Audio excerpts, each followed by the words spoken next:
السلام علیکم ورحمۃ اللہ وبرکاتہ۔ تنوین اور نون ساکن۔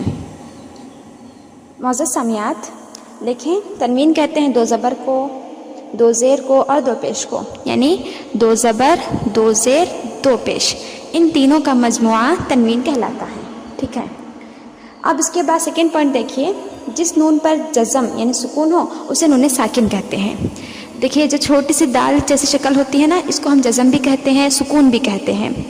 اب یہ جزم والی جو شکل ہے، یہ جس حرف کے اوپر ہوں گی اس کو بولیں گے ساکن۔ جیسے نون کے اوپر جزم ہے، نون کے اوپر سکون ہے تو وہ نون ہو گیا نون ساکن۔ میم کے اوپر سکون ہے تو میم ہو گیا میم ساکن۔ ٹھیک ہے نا؟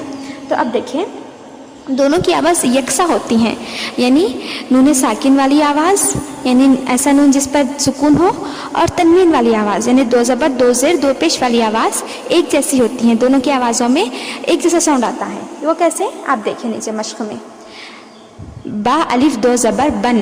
ٹھیک ہے نا؟ نون کی آواز آ رہی ہے آخر میں، اس کو ہم تنوین کے ساتھ پڑھ رہے ہیں دو زبر کے ساتھ۔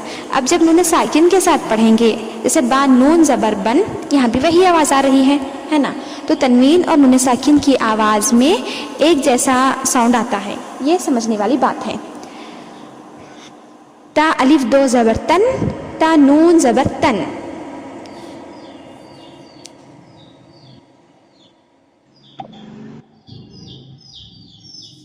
اس کے بعد تا کے بعد دیکھیں،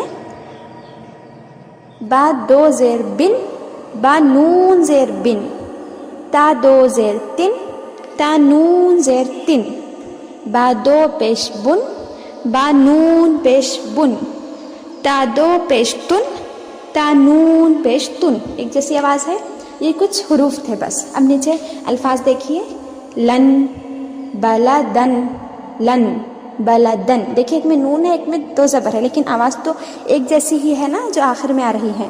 من علاقن، من علاقن، آواز ایک جیسی ہے جہاں ختم ہو رہی ہے۔ کن رجلن، یہاں بھی دیکھیں۔ بارک اللہ فیکم۔